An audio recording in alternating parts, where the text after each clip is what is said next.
Hello there, I'm Toby Hadoke, and I'm here to remind you that the Doctor seems to have a knack of getting himself into trouble.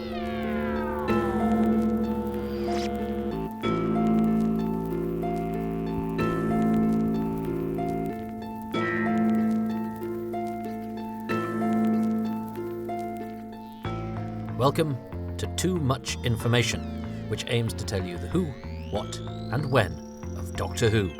A television programme about dealing with mortal peril, but never losing your sense of humour as you do so.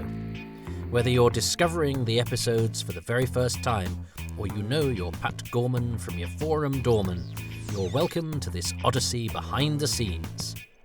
And this time, we're taking a trip to the series' second story, and in many ways, where the series as we know and love it today actually began.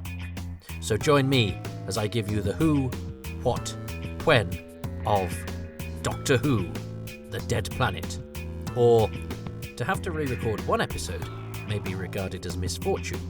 To do it twice looks like carelessness. First broadcast on the 21st of December 1963 at 5:15 in the evening.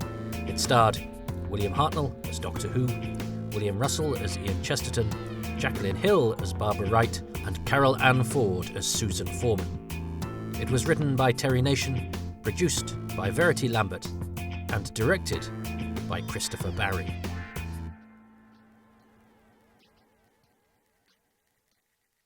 The crew go to clean themselves up before setting off to explore the new world they have landed on. But as soon as they leave the console area, an instrument begins to warn of dangerous levels of radiation. The planet they have landed on seems petrified, ashen. Susan finds a perfectly preserved, delicate flower, and Barbara some kind of alien creature. A creature that, when it was alive, was made entirely of metal. They see a city in the distance, which the Doctor is determined to investigate, but the teachers refuse to do so. Someone not from the party frightens Susan by touching her, and so back to the ship the crew go to enjoy some downtime by eating space food from the TARDIS's machine. The calm doesn't last, as the Doctor argues with the others about exploring the city, and eventually he agrees not to endanger them all and to take off. But the ship doesn't work. The fluid link is broken, and he needs mercury to operate it. Except he doesn't have any on board. Their only hope, fortunately some would say, for the curious Doctor, is to go to the city to find some.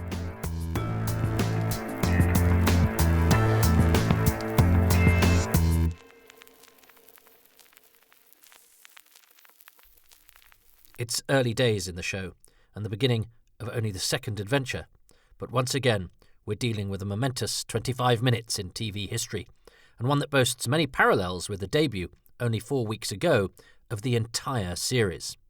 Once again, the cast list boasts only the 4 regulars. Once again, the recording is deemed to be unbroadcastable. And once again, the episode's climax is one of the series' most iconic moments. So let's start with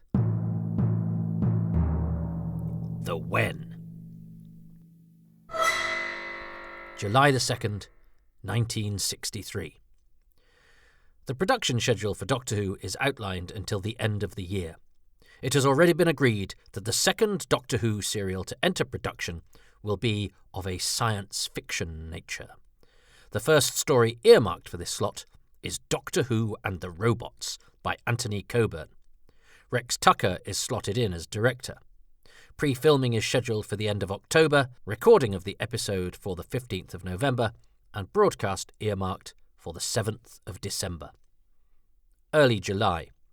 A number of writers are sounded out about writing for this new science fiction series, including Malcolm Hulke, Peter Yeldham, Robert Banks-Stewart, Alan Wakeman, John Bowen and Jeremy Bullmore, Barbara Harper, and Welsh writer Terry Nation. He is anything but keen. In fact, he's pretty insulted to have been asked to contribute to a children's series. 15th of July. Nation, working with maudlin, Toby-jug-faced comedy genius Tony Hancock on a theatre run in Nottingham, is fired after a disagreement with the clown. Though they patch things up and remain friends, Nation makes his way back to London, and the only offer he has on the table is to submit ideas for this new children's science fiction serial called Doctor Who. So he works on a 26-page storyline entitled The Survivors. It's a title that will be used for one of the episodes of this story, and that he'll keep in his back pocket and find again when doing his laundry a decade or so later. And if you've never seen Survivors, Nation's post-plague drama, and you're a Doctor Who fan, then there's a lot there for you to enjoy, including a guest appearance from Patrick Troughton and lots of grim deaths perpetrated by people in Aran jumpers. However, that's for another time. This Survivors, a detailed storyline, 26 pages, and so 20 longer than required really, is probably the last time Nation goes above and beyond the call of duty for Doctor Who. It impresses script editor David Whittaker and is very similar to the finished story, and its thorough preparedness stands it in good stead for imminent events. 18th of July. Serial 2 is still intended to be Doctor Who and the Robots, and is scheduled to be recorded in Lime Grove Studio D, with Tucker still on board to direct. 31st of July. Whittaker commissions Nation to write Doctor Who and the Mutants, a 6-part serial on the strength of the storyline for The Survivors, which he feels is a detailed and highly fancied storyline. This serial is allocated 4th place in transmission, to be directed by Rex Tucker, and intended for broadcast from March the 7th, 1964. 8th of August. Nation is progressing at a reassuring pace with his story, and Verity Lambert agrees to extend the piece to 7 episodes, which is felt will be a more suitable length. It is now called Beyond the Sun. There is talk of dropping the story back to 5th in the running order, as the team are still desperately trying to squeeze in the story involving the Travellers being reduced in size, one of the very earliest ideas mooted for the show, which causes no end of trouble before it finally makes it onto the screen near the end of the first production block. And even then, it still has trouble to cause. 28th of August, 1963. Nation has had an offer from comedian Eric Sykes to write additional material for his variety special Wish You Were Here, and this is recorded today, which means that at some point between now and when we last checked in with him, 8th of August, he has polished off all 7 episodes of the children's serial, whose appeal has now somewhat lost its lustre thanks to a leading comic and an international jaunt summoning him. He basically runs out on Skaro for the appealing peaks of Helsinki. Doctor Who, something very appealing when freshly fired by Hancock, is now less appealing when freshly hired by Sykes. Nevertheless, what Nation submits is pretty much what ends up being recorded, so even working at insane speed and with his eyes looking elsewhere, he is producing work that is practicable. 16th of September. A revised schedule for Doctor Who's production is drawn up. Tucker is off the 6-part Coburn Serial 2, and Christopher Barry is now allocated, and, like Nation, somewhat unwillingly. This pesky children's series seems to be leaking personnel and enthusiasm. Head of Department Sidney Newman, who had enjoyed freelancer Barry's work on a production on ABC the year before — Barry is not a BBC staff director — has recommended Barry. And like Nation, Barry isn't overburdened with offers when the job comes in, so he says yes. Shortly after this, and before Monday the 23rd, this schedule is amended by hand. Terry Nation's The Mutants, at 7 parts, is brought forward to be the second Doctor Who story. Whittaker and Lambert have thoroughly enjoyed Nation's scripts, and, vitally, they have been submitted quickly and in a shape that requires only minor rewrites. They are both somewhat demoralised when word comes from on high that the head of drama serials, Donald Wilson, and Sidney Newman himself hate the scripts, which contain the sort of science fiction monsters that are an anathema of what the show should be.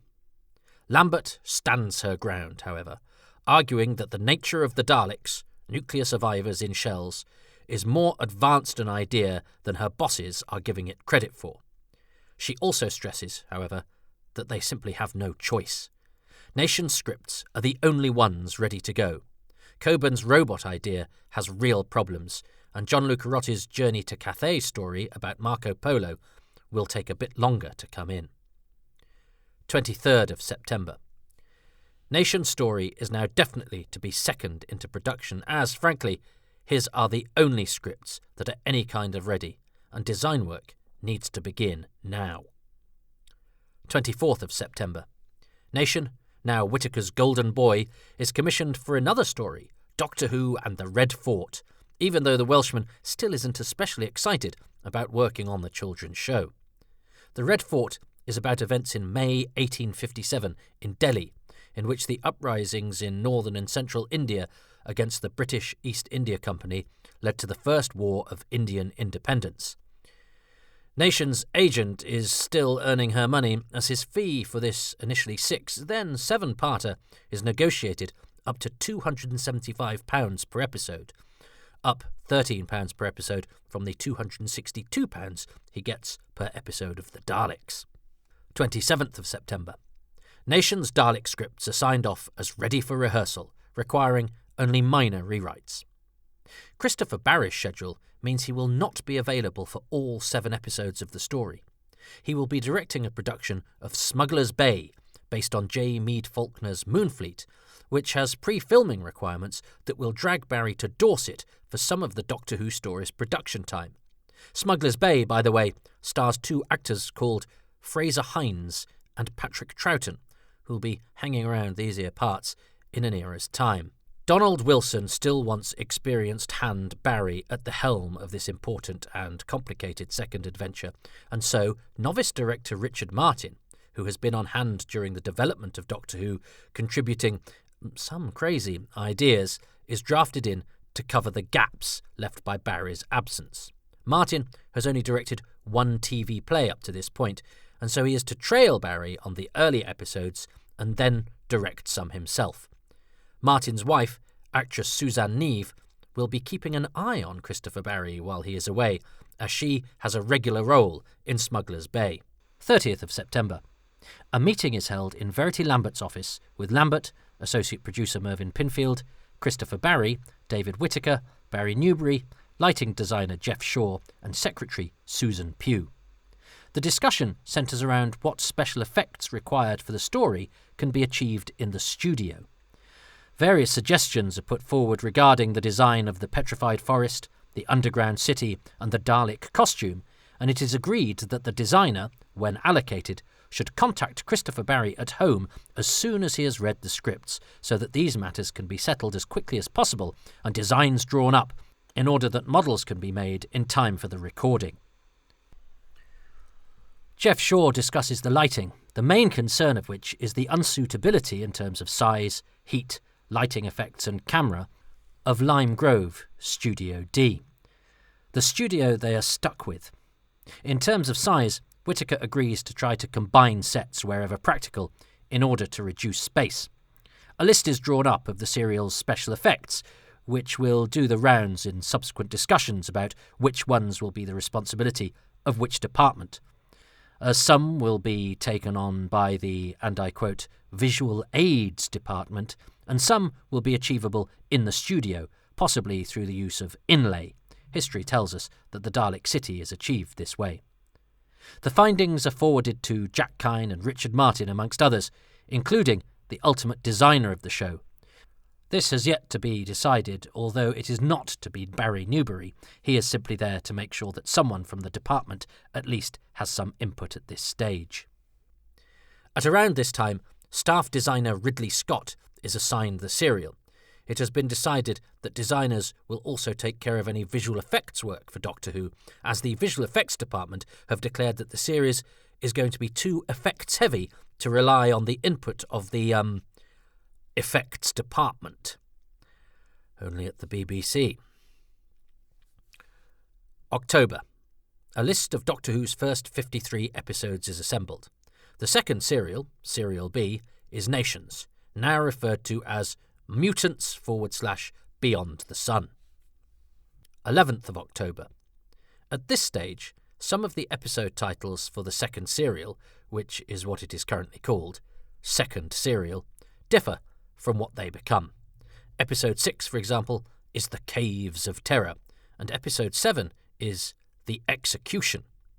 The story's broadcast has been delayed until the 21st of December, as the series' debut will now be, and will remain, the 23rd of November.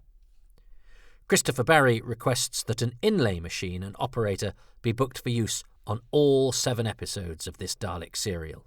14th of October. The filming plans for the serial are underway. but Christopher Barry has some suggestions for extra filming shots which could be attempted. Whether they can be prepared in time for our session on the 28th of October to the 1st of November remains to be seen, but if not, perhaps further filming effort can be made available at a later date, as either Richard Martin or myself could be spared from rehearsal to direct it.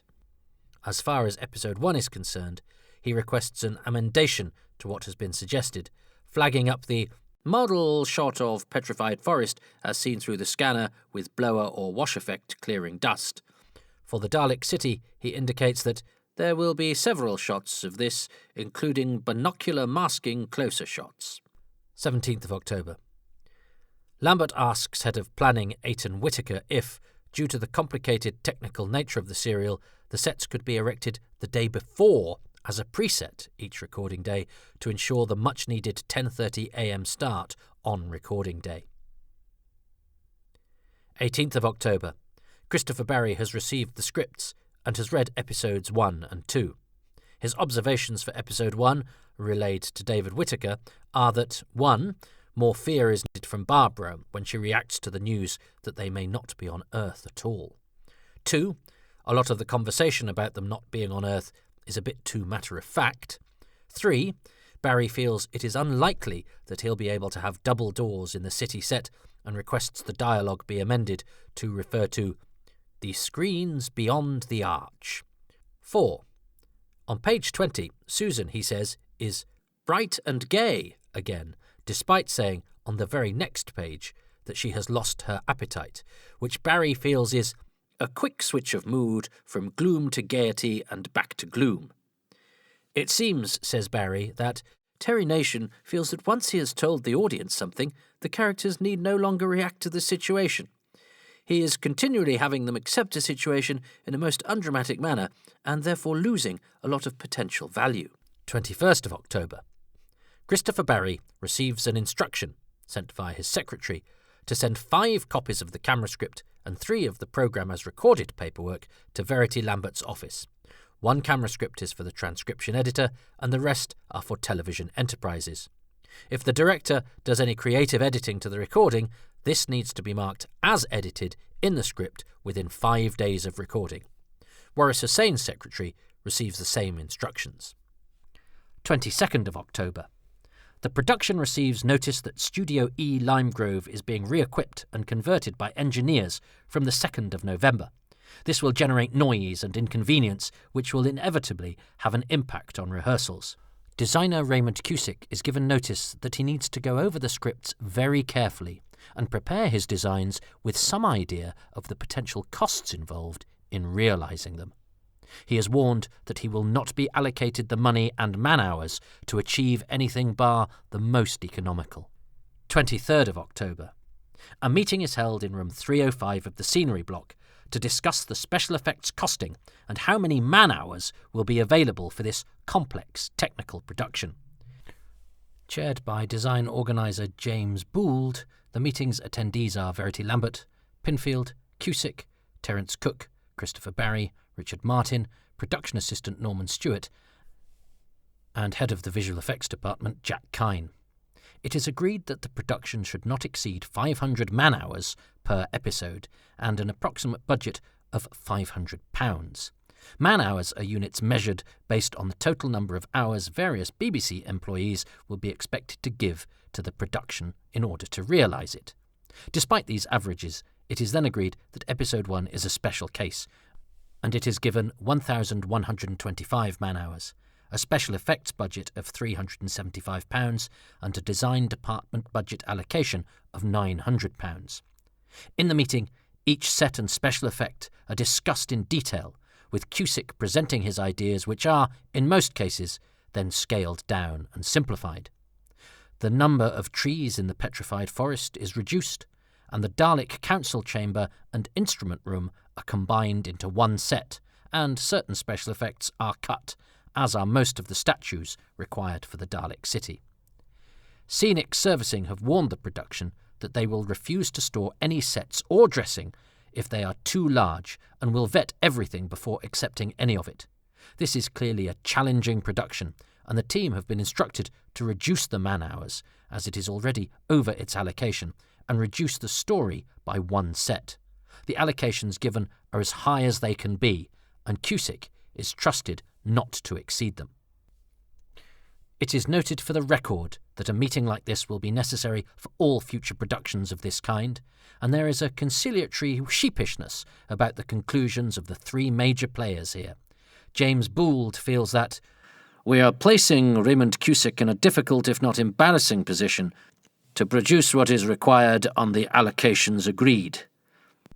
As for Lambert, she regrets having to reduce Cusick to producing essentials which give him no scope for design, whilst the designer himself states that his only worry is to make these things appear credible in the studio on such allocations. If the serial is to succeed, it must look credible. 28th of October. A week of film work commences on the serial. As the main cast rehearse The Forest of Fear, the third episode of the first serial, the first pictures begin to be captured for this one, the second, with just under a month to go before any audience catches their first glimpse of the TARDIS and its crew. Amongst the footage for The Dead Planet shot this week is the model city, home of the Daleks. This has been built by Shawcraft, an independent effects firm responsible for making most of the props and monster costumes for the series at this point. However, designer Cusick is not happy. "I wanted a complex structure of low metal towers," he said later. "Ramps and spires, quite detailed. To my horror, they had reproduced my sketch to the letter.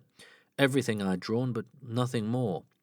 So what had been intended as an example of part of a larger structure actually became the representation of the city as a whole.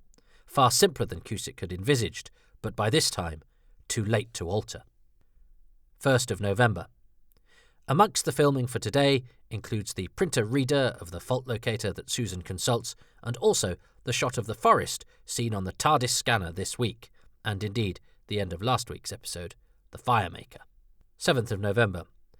Costume supervisor Daphne Dare and makeup supervisor Elizabeth Betty Blattner receive a memo indicating the first rehearsal dates and times of the 7 episodes of Serial B, with a note indicating that whilst Episode 1 will start rehearsing at 10 a.m, depending on how that goes, future instalments may begin at 10:30 a.m. 11th of November. Rehearsals for the episode begin at the Drill Hall, 239 Uxbridge Road in Hammersmith, which is where all episodes of Doctor Who have been rehearsed up to this point. Rehearsals take place between Monday and Thursday from 10 a.m. to 5 p.m. 13th of November. Carol Ann Ford goes shopping in order to buy shoes for Susan. 14th of November. On the last day of rehearsals, the regular cast get contracts for another 12 episodes, which, seeing as they currently aren't even contracted to the end of this serial, is pretty good news for everyone. During rehearsals, at Hartnell's suggestion, the character trait of the Doctor getting Ian's surname wrong becomes a thing. Note the moment he calls him Chesterfield, the first of many manglings perpetrated on the science teacher's name by the old time traveller, and one which is not in the rehearsal script. On the production side of things, this episode is due to cost £171 in terms of design department budget allocations, as opposed to the £373 estimated. However, Lambert receives warning that Episode 2, with its Daleks and everything else, may well end up over the £1,000 that has been allocated for this kind of work on that episode. They in fact estimate 1,100 and wonder if the money that they look like they might be saving on Episode 1 should be reallocated to Episode 2. Initially, the allocations had been generalised at £200 per episode, but as the various specificities start to be worked out, these figures are juggled and redistributed, with Episodes 1, because it creates and establishes things seen in later episodes, and 2, because of the Daleks, budgeted as the most expensive, Episode 2 especially so. 15th of November. The Dead Planet is recorded between 8:30 p.m. and 9:45 p.m. at Lime Grove Studio D, a famously cramped studio with a bad shape and limited space, so not well suited to presenting the final frontier. The recording is preceded by an afternoon photo call of the regulars in the TARDIS set. Running through the episode throughout the day, they finally commit it to recording as intended between 8:30 p.m. and 9:45 p.m. Only the 4 main actors are required, and the episode is in the can. But this is not the episode that you have seen, that was broadcast, or that is commercially available. In fact, only the very last seconds of this recording exist or have been seen by anyone but a small handful. 18th of November. The part of the handful who has a thumb that can go up or down and thus decide the fate of the episode is Donald Wilson, who views the instalment because the recording of The Dead Planet is beset with quite a profound amount of induction, an unfortunate side effect whereby the talkback from the production assistant's headphones can be heard in the programme itself. Wilson declares that the induction experienced is so bad as to make the recording unsuitable for transmission.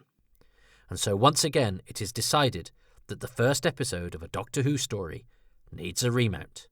There's no time to do it this week. The second episode, The Survivors, is well underway. In week 3, Christopher Barry is already scheduled to be away, and so it is decided to let that go ahead with Martin helming as planned. And so The Dead Planet is rescheduled to be recorded in the week that the serial's 4th episode was due to be made. This has a knock-on effect for the contracts of the regular cast, which concerns Jacqueline Hill, who is hoping to be free for a film role should Doctor Who be cancelled. But more immediately, it requires the hiring of the guest actors of this serial for an extra week, something that had also happened for the previous story. Booked guest artists are paid for a week for an episode they end up doing no work on at all. Nice work. Or rather, not much of it, if you can get it. 20th of November. Carol Ann Ford, unhappy with the blouse she wore in The Dead Planet, goes shopping for another one in time for the recording of the second episode, so that when the first is remounted, she can have been wearing her preferred top, which means she can then have it for the rest of the story.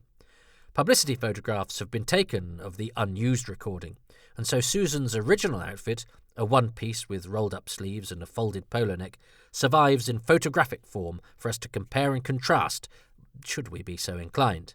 And if you're listening to this, I suspect you are very much inclined, and there's nothing wrong with that. 25th of November. Verity Lambert sends a memo to her current team of directors, Barry, Waris Hussein, Paddy Russell and Richard Martin, to warn them that scenic projection equipment has not been block booked for Doctor Who as a matter of course, and that if they feel they will need such equipment, then they will need to let her know as far in advance as possible.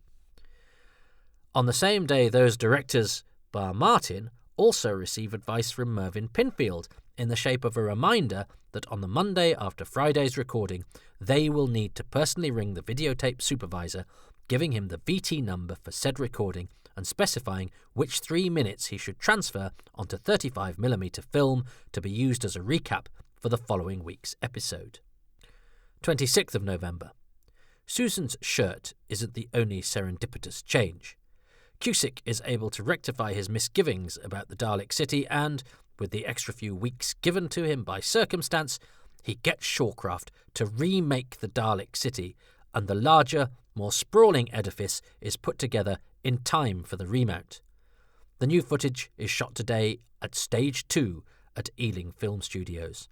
Again, there is photographic evidence of the first, should you like to have a bash at comparing and contrasting. 2nd of December. Rehearsals begin again for The Dead Planet, and the regular cast, the only actors required once again, get a whole week to reacquaint themselves with the script they performed less than a month earlier. However, the team have taken the opportunity to make some changes. 16th of December. There's an admin problem. An editing session had been booked for this day for episode 5, but when the dates were shuffled due to the reshoot, the editing day wasn't cancelled because the team decided to use it to do a little more work on episode 1. However, when the team arrive at the editing suite, as arranged at 6:30 p.m, they discover that the session has been cancelled after all. They nevertheless manage to wangle a start time an hour and a half later and finally complete work on episode 1. The team are pretty cross though, and so there is a full-scale inquiry at Editsville. Verity Lambert is consulted to see if anyone from her office cancelled the editing session, as that department claims, and she states, quite bluntly, that she did not. 19th of December. The re-record has caused a few accounting problems. Mrs. Bradley, in television accounts, tries to get the team to let her know which episode needs to be charged the extra fees paid to artists who have been contracted for 1 week but will now work the following week instead, and so will be paid twice. After a bit of toing and froing, it is decided to charge all these extra costs to poor old episode 1. 21st of December. The Dead Planet, running at 24 minutes and 22 seconds, is broadcast tonight at 5:15 p.m. Pity the cricketer Jack Hobbs, exemplar of his sport, and as referred to in classic science fiction thanks to a mention in Quatermass and the Pit, who died on this day before the episode was broadcast, and therefore left this world just as the Daleks were about to enter it. Like Hobbs, whose nickname was the Master, by the way, elements of this series will score very highly and stick around for a very long time. Ratings-wise, its 6.9 million figure, 57th in the charts, is 500,000 up on last week's episode, The Firemaker, and its 59 audience appreciation score is marginally better than the Caveman conclusion, which got 55. No one, however, has yet beaten an Unearthly Child score of 63. 1st of January 1964. Though this letter is dated 1963, as somebody hasn't got used to typing the new date yet, the Thal walk-ons need extra payments for episode 7 due to the knock-on of dates, and these are going to be charged to episode 7. But Val Speyer, on the ball, if not the date, Verity Lambert's secretary, puts a hold on this, as her instinct is that Lambert will want these charges to be put against poor old episode 1. The What? The survivor's storyline, composed by Nation at his home after his sudden return from Nottingham, is, as mentioned, 26 pages in length. It begins, "The planet is Skaro, the year 3000. Minus the radiation scare at the beginning, of course, the part of the story covering events in episode 1 is remarkably similar to what we get, including Susan's petrified flower. During the argument about whether they should explore the city, Nation says that in response to Doctor Who's stubbornness, Ian and Barbara preach to him about democratic rights and the wishes of the majority. The fluid required for the broken instrument is water rather than mercury. David Whittaker loved mercury, so we can safely assume that this was his suggestion. It is actually Barbara who unwittingly plays into Doctor Who's hands because she says there is bound to be water in the city. As for the city itself, the streets are roofed, the shops are filled with foodstuffs that crumble to the touch, the buildings are more modern than those they know on Earth, glass being widely used in design. Everything is intact and undamaged. The floors and roadways are made from a metal material. There are no steps anywhere, only sloping ramps. Doctor Who is excited. They make their headquarters in what appears to be a public building. The Doctor makes them all split up and instructs them to look for books or whatever replaced books. He hopes to learn something of the history of the planet. The travellers arrange to meet back in an hour. "We follow each of them," says the storyline, "and we see something of their discoveries. One by one they return to their meeting place. First Susan and Ian, then Doctor Who, but no sign of Barbara." The history teacher is, as it happens, wandering through a hall of strange sculptures. The doors closing behind her and the camera spying on her are as we see them in the final episode, and she panics slightly as more and more corridors seem to lead to dead ends. While she is getting more terrified by her frustrating journey, the others discover a Geiger counter and happen upon the nuclear/radiation threat element of the story. Doctor Who now feels unwell. Barbara reaches a fork in the corridor and hesitates whilst deciding which to follow. Behind her, a panel opens and a pair of grotesque arms move out to encircle her. The storyline isn't broken into episodes, but that's the place we will stop it for now, as it's the equivalent of the end of this episode, which takes place on the top of page 7 of the 26-page storyline. The scripts for the story, by the way, have no title on them. It is called Serial B, and then the individual episode title is given. The 16th September document which allocated Barry the serial has an augmentation added at a later date, in which the serial is described as The Mutants. For the purposes of this broadcast, the story will be called The Daleks, and if that means I'm disbarred from certain areas of polite society, then so be it. The episode opens with a filmed reprise of the previous one, The Firemaker. The travellers are dirty, which means that, in order to freshen up, they check the radiation ages before they venture outside. Sometimes the action from previous episodes will be remounted rather than played in from film, as it is here, but this is a short sequence that requires a totally different set of costumes and dirty makeup on the regulars, both of which would have to be removed, so it is more practical to snaffle the existing footage and use that instead, and start the regulars clean and fresh and in the episode's costumes. In the transmitted episode, the opening shots of the dead planet itself, taken in the studio, are overexposed, giving it a stark, negative, bas-relief effect, which fades during the first scene. Presumably, it would be too much to have the whole episode in this stark glow, and the reduction of it to normal suggests that perhaps the regulars' eyes have got used to the glare, and therefore so too have we. Whatever, it's a clever way of having your cake, suggesting a blasted alien look, and eating it, not being lumbered with having to adjust the picture for every shot.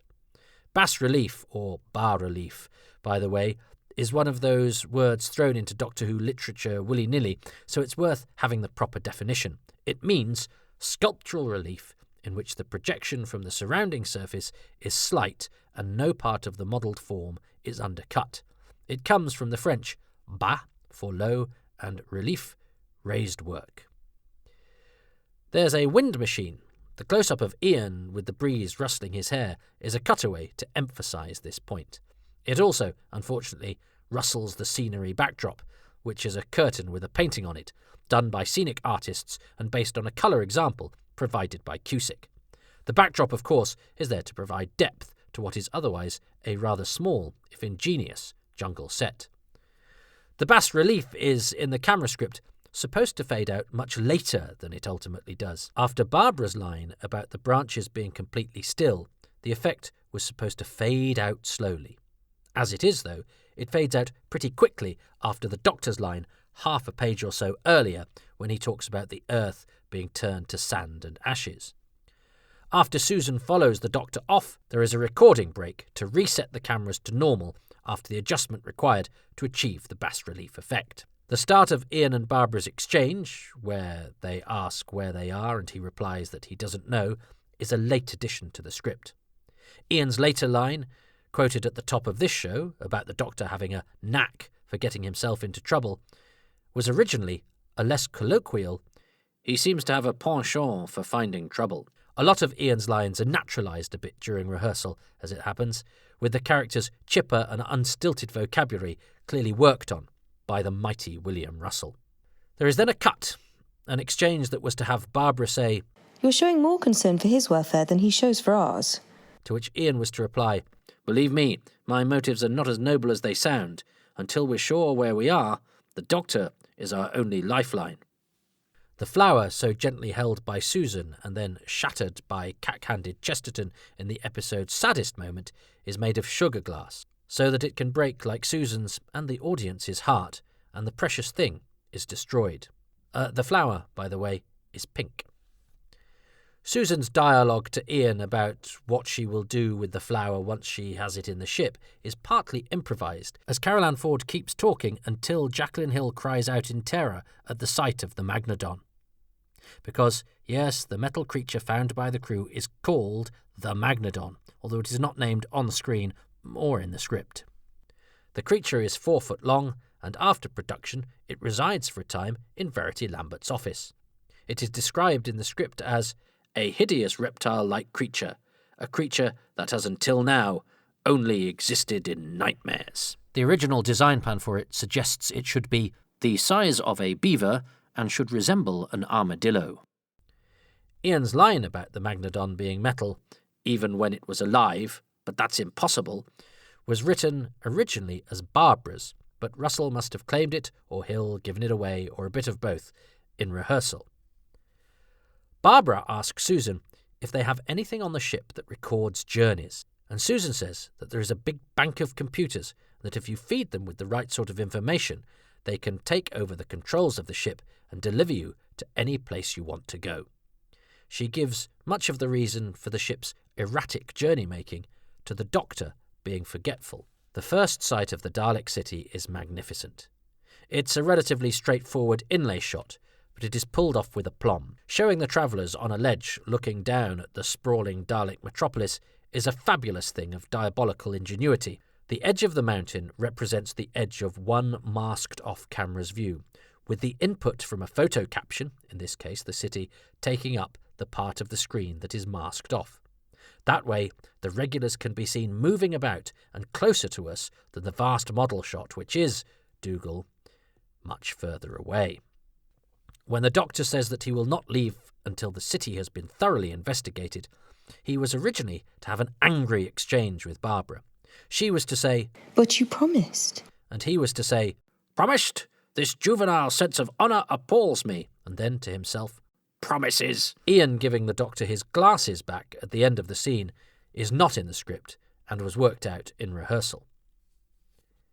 The script describes the travellers trekking back to the TARDIS as them walking in Indian file, a now archaic and probably problematic term used to describe walking in single file. Etymologically, it refers to the belief that settlers had about Native Americans that they walk one behind the other on trails through forests. The forest set, by the way, is actually quite small, and any scale is achieved thanks to clever angles and the aforementioned backdrops. The hand that touches Susan's shoulder, supposedly belonging to Alidon the Thal, who we won't meet for a couple of weeks, so it would have been pointless and expensive to use the actor who plays him, John Lee, actually belongs to assistant floor manager Michael Ferguson, who we will get to know well over the course of the next 10 years or so of the programme. After she is tapped on the shoulder and screams, with the action cutting to her 3 colleagues, there is a recording break, with shooting picking up on Susan running after the cameras have been repositioned and Hartnell and Hill can take their places in the TARDIS set.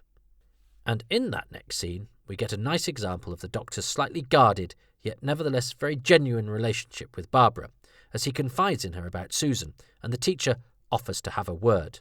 It's a great moment, with lots going on between the two actors, with Hartnell displaying a bit of charm, which is necessary to cut through the Doctor's otherwise rather duplicitous contribution to the episode. The script actually here gives the direction that when the Doctor smiles at Barbara, we catch a glimpse of the Doctor's charm, which, although it may show itself rarely, is very considerable. The script also suggests that Ian should be revealed, hanging about by another part of the console, an interested observer in this exchange, but that doesn't happen, presumably for blocking reasons.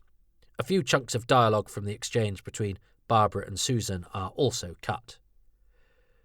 When Barbara is feeling ill, the Doctor's line asking what the matter is, and his comment that her headache must be irksome for her, as well as Ian's later hope that the medicine does her some good, are all late additions which cover or smooth out various other cuts to the script. Originally, Barbara wasn't just to come out with bacon and eggs as a request for food, because Ian was to ask if they really are allowed anything in the world, and the Doctor is to emphasise that yes, even something from their own world is permitted. Oh, and Barbara was actually to ask for eggs and bacon, not bacon and eggs. I know this is the stuff you're tuning in for. The algorithm to get bacon and eggs, by the way, was originally much longer. XL over 45 minus G, W9 plus J62L6, which eventually loses everything bar the last bit, probably after a polite suggestion from Mr. Hartnell. The food machine was, apparently, Christopher Barry's idea, as he thought it important to illustrate any nagging questions the audience might have about the practicability of life on the ship. The TARDIS food machine also shows a production team keen to demonstrate the workings of the ship at a basic level, lest it seem too fantastical. Well, what do they eat and what happens if it breaks down, see the fault locator, which I'm coming to, would be 2 pretty fundamental questions doubtful viewers might ask, and with plenty of time in an establishing episode of a long serial, we get to have a bit of fun with the food machine and the fault locator. The food machine produces lovely little wrapped food slabs, like mini cakes or chunks of cheese, but they taste like anything you want them to. The machine, according to the Doctor, takes the component parts of foods and mixes them together according to what is required, rather like paints do with primary colours. As mentioned earlier, the code to input for bacon and eggs is J62L6, rather than, say, B and E, or a series of letters that might give you some kind of clue as to what you're ordering. So if you lose the menu, you're in trouble. Doctor Who's line about the bacon being English is an ad-lib from Hartnell and suggests that the specifics of each foodstuff are actually programmed into the machine. It's difficult to tell what the food blocks are, and history has not recorded what they were in real life. They're very well wrapped in their foil, so they might be the inner part of some commercially available cake or bar with the outer wrapper removed, but they look like they might even be cheese. I don't know. Sorry. The only clue we have to what the food is in the design planning document, which suggests that they will be achieved using 2 edible sweets in paper wrappings. The food machine, of course, isn't the only vital piece of equipment invoked in order to forestall any audience questions about life on the ship. We also have the fault locator. This is the first time the fault locator is mentioned, and it will, at some point in a future story, apparently cause William Hartnell some difficulty and cause him to ask Carol Ann Ford Susan to check the fornicator. But it's a lovely slice of nostalgic TARDIS, isn't it? Which will be a presence throughout the show's early years. And here it diagnoses that the problem with the TARDIS is the part of the control console, which turns out to be in the base, K7, where the Doctor's, not very surreptitiously, banjacks the fluid link in order to force the travellers to accompany him to the Dalek city, and an example of the first Doctor's Machiavellian, manipulative, and downright dishonest side. A traveller whose thirst for knowledge and whose insatiable curiosity is certainly more of a trait than his empathy or care for the teachers, and indeed his granddaughter. No wonder he doesn't want to leave Ian and Barbara on Earth. 5 minutes with him and social services would have been on the blower. The fault locator is actually mentioned in Anthony Coburn's script for the robots, so that could be another element he might claim to have invented, even though his robot script ended up unmade. Nation's Breakdown simply has the Doctor stripping down an instrument when the ship won't take off, after which he baffles the others with a flow of technical jargon. Just before takeoff and the introduction of the fault locator, Susan and Ian were supposed to say their lines, Susan imploring the Doctor, Ian telling the old man he can't endanger all their lives, the other way round. Presumably, these were swapped just to make things easier in terms of blocking and speaking. Once the locator has identified the fluid link as the problem and the Doctor has pulled it out, highlighting its need for mercury and saying he doesn't have any on board, there was supposed to be an exchange between the old man and Ian in which the schoolteacher suggests plundering some from an old barometer or thermometer, which the Doctor dismisses as a primitive idea. Mercury, he says, is far too useful to wait on mere technical gauges. After the Doctor suggests leaving at first light, there's a slight camera pause to reset positions. Almost straight away, after the travellers leave the TARDIS, there is a recording break to move the cameras and to reset. Originally Barbara, not Ian, was to notice the radiation drugs first. Ian also doesn't advise anyone to move back as he checks the box is safe in the script, in which he immediately identifies the files as drugs, which he doesn't do in the finished programme. When they reach the city, Christopher Barry's camera script asks for harsh contrast lighting. The script doesn't have Barbara finding another door and so prompting Ian to suggest splitting up. Instead, he just says that they should do it anyway. This little addition for Barbara makes more sense of the splitting up business. The Daleks are from the planet Skaro, which we will revisit several times in Doctor Who's history, but not as often as you might think. And in fact, the first Doctor never returns here. Anyway, for now, this is our first trip there, and what we discover about it this week is that it's pretty dead. The superbly designed forest, full of unfamiliar shapes that do a great job suggesting vegetation, whilst also being suitably unworldly and dancing in the background so that the places our familiar regulars stand never seem quite safe or benign. It's unsettling but compelling, convincing, yet weird. The set design on Skaro City is another indicator of just how good Raymond Cusick is. The doors of the city are really squat and filmed from quite low too, which adds to the disorientation, especially as Barbara, confused and a bit nauseous, searches on her own in an unsettling sequence leading to the episode's amazing climax. She even touches the camera at one point as she's feeling her way about, which is marvellously unsettling and inventive. No concessions are made to the comfort of the actors as they duck through the Dalek-shaped doors, which recede into the background thanks to clever perspectives on the set. There's also a lovely painted backdrop of the city exterior. A lot of effort for one shot. See also the city itself, but that gets a few outings. The doors have Pac-Man drawn on them for some reason, lost in the mists of time, although the script does suggest strange shapes carved from white stone are lining the corridor. So yes, as mentioned before, the original designer assigned to this serial was a gentleman by the name of Ridley Scott, but it transpires that his other obligations mean that the pre-filming at the end of October at Ealing Studios will not be possible for him to make, and so another designer, Cusick, is assigned the whole serial rather than have disparate personnel involved.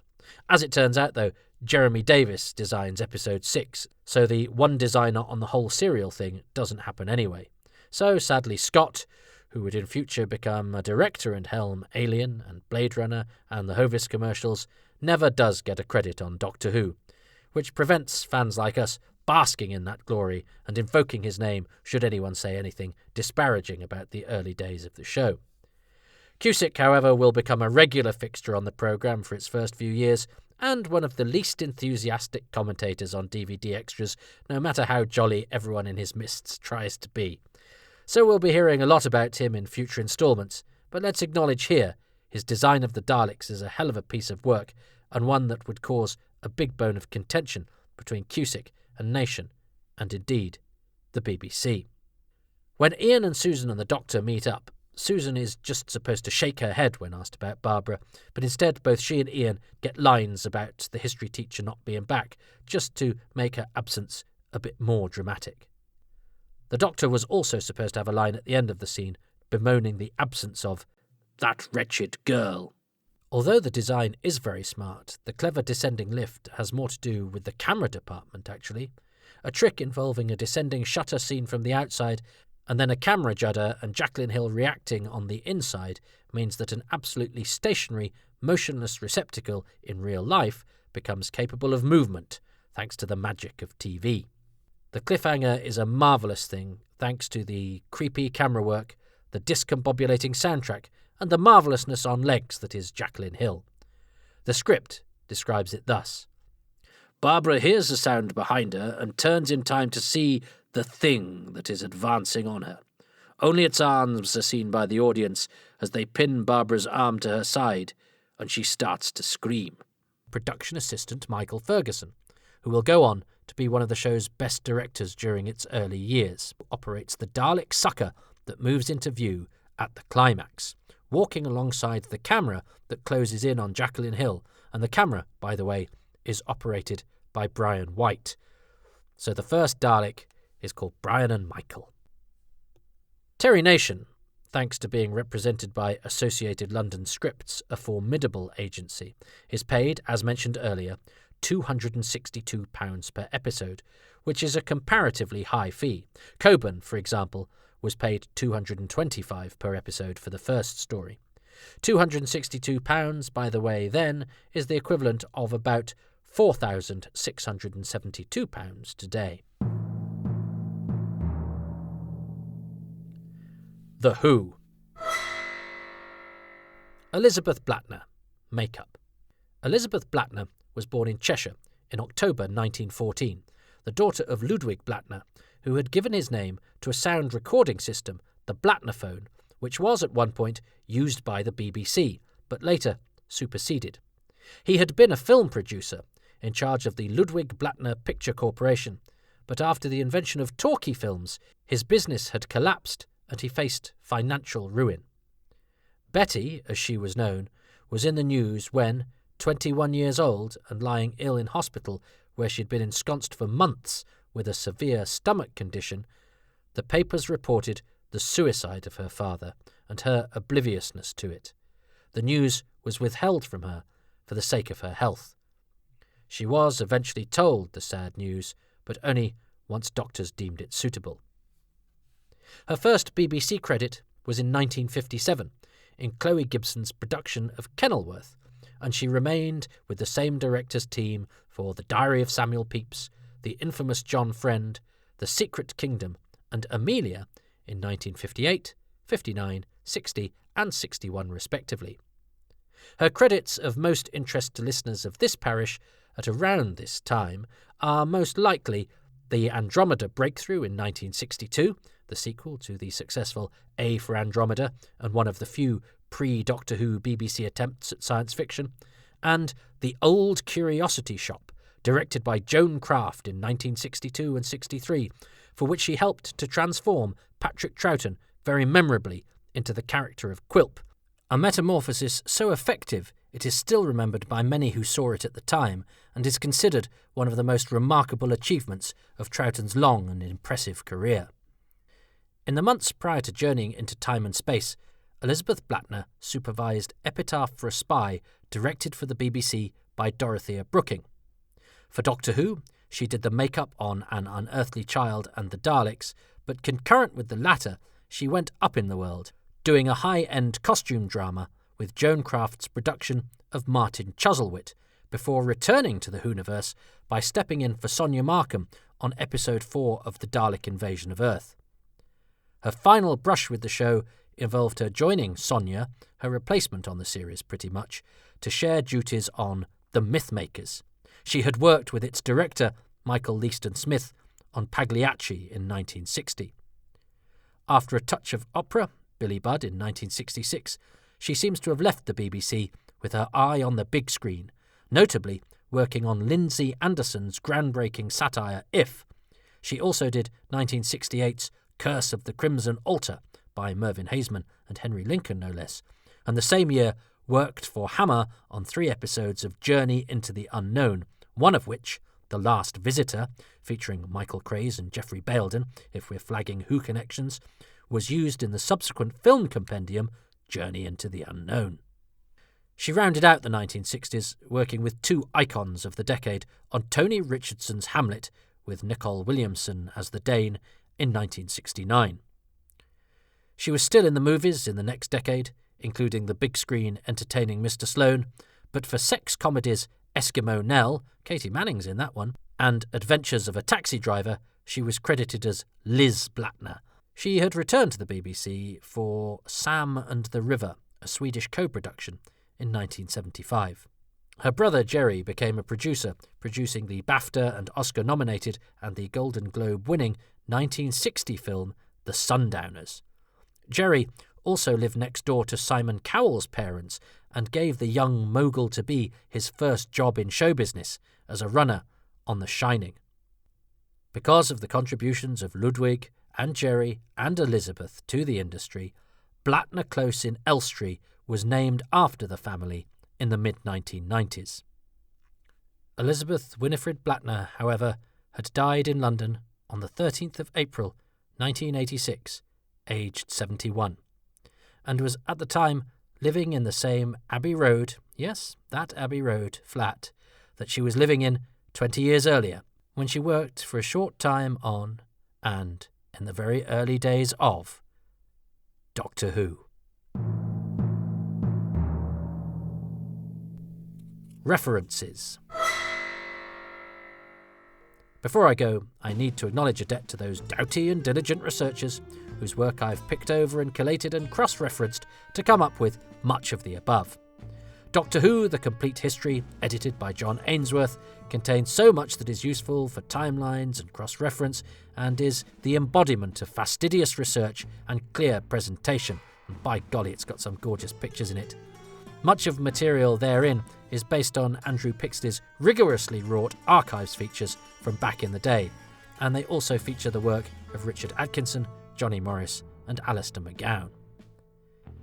Howe, Stammers and Walker, with their definitive books on the 60s, 70s and 80s, and each Doctor in their handbooks, deserve much praise for shaping our basic understanding of the developmental story of the entire show behind the scenes, and Jeremy Bentham's Doctor Who, The Early Years, is a valuable and vital record of this period in the show's history, both in words and, glorious pictures.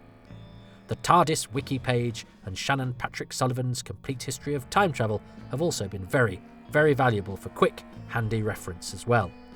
I walk in the shadows of giants, who doubtless spent their childhoods committing everything to memory because most of this wasn't written down anywhere. I'd also like to acknowledge the production notes on the gorgeous BBC DVD release of this story.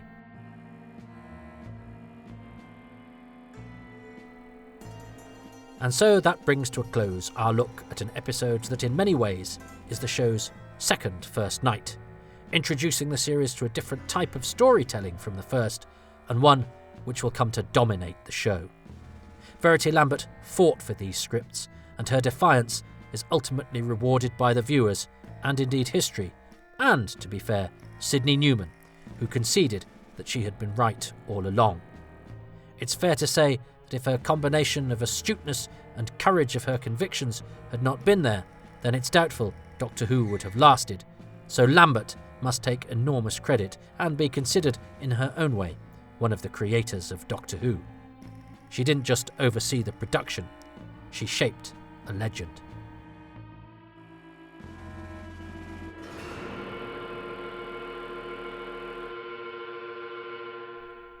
We know the Daleks now, but it's interesting how weird and strange the Dalek city seems on first viewing, something we can't really appreciate as much as those lucky initial viewers. Imagine how new this was and how strange. We haven't seen the Daleks, yet the door shapes give a clue to their squatness, their oblong shape, their difference. The silent, closing doors, the eavesdropping cameras, metallic, computerized life. The only life that moves in an otherwise petrified world. Are friends electric? Oh, and we started this journey far too hurriedly to make any calculations. Not the first, and certainly not the last time for Doctor Who, either in front of or behind the camera.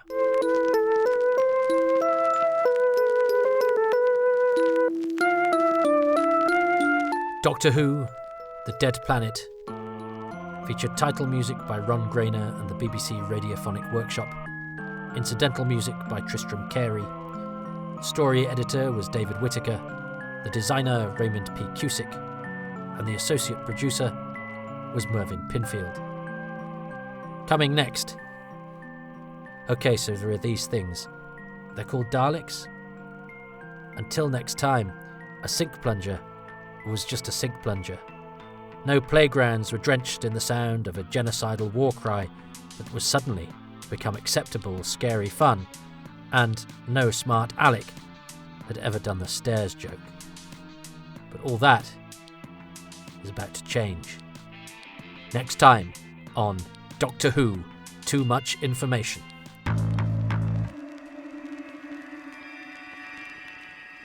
Doctor Who, Too Much Information, The Dead Planet, was written and presented by me, Toby Hadoke, with thanks to Richard Bignell, David Brunt, Peter Crocker, John Kelly, Graham Kibble-White, and Charles Norton.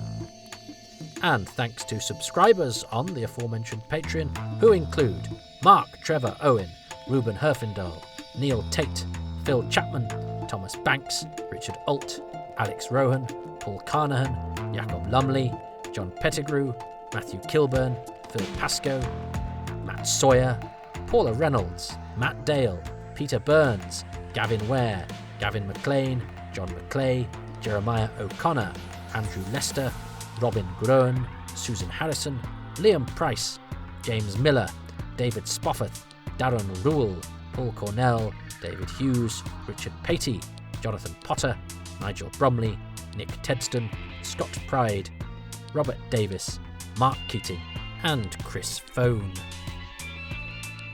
The series consultant is Richard Bignell, and the music for this podcast has been specially composed by Wayne Shepherd.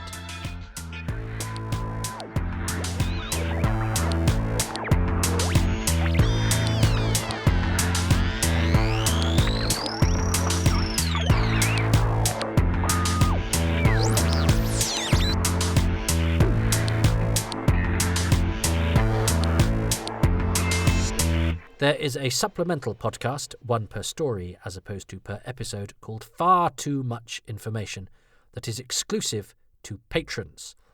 It's ultra geeky, and so it needn't be considered essential information, but I do have to hold something back as I get used to this Patreon podcast self-funding, self-producing melange. And this stuff does take quite a lot of time to put together, you know, and I do it all by myself. You can probably tell. Currently, there are Far Too Much Information episodes on the prehistory of Doctor Who, as well as the pilot, the first episode, and a delve into the first 4 scripts written for the show, all of them for episode 1, all with subtle differences illustrating what we could have had, including a really horrible Ian. There are accompanying show notes and pictures. There's Alice Frick, there's Donald Bull, there's all of the Coal Hill school kids, and it's all at my Patreon page, patreon.com/Toby Hadoke. Support is possible from as little as £3 a month, and actually, if you sign up for a year, there's a 10% discount on top of even that, and you get early releases, exclusive releases, access, even a badge, depending on what tier you are on. But it's generally fairly egalitarian, and one size fits all. If you would like to do a one-off contribution, you could go to ko-fi.com/Toby Hadoke. That's fairly easy to follow, and again, anything donated there is hugely appreciated. But I know times are tough, and I know we don't pay for entertainment anymore, and that's fine. I understand the way the world works, and to be perfectly honest with you, I'm just flabbergasted and overjoyed anyone is prepared to listen to anything that I do. And if you are, and if you enjoy it, please, it'll cost you nothing to rate this podcast 5 stars. That really, really helps with my algorithms, and they're getting a bit knackered around the edges. And if you can leave a little positive review as well, that really is of incalculable value and very, very much appreciated. These podcasts have their own Twitter feed at Hadoke Podcasts. I have my own YouTube channel where you can get video versions of some of the things that I do. It's early stages, but I'm working on things over there as well. And I can be seen live at Excess Malarkey Comedy Club every Tuesday in Manchester. After lockdown is over, we're beginning the live shows again on July the 13th. Prior to that, the shows will be online on twitch.tv/Excess Malarkey, where there's also an archive of loads of comedy stuff that we've done during the pandemic.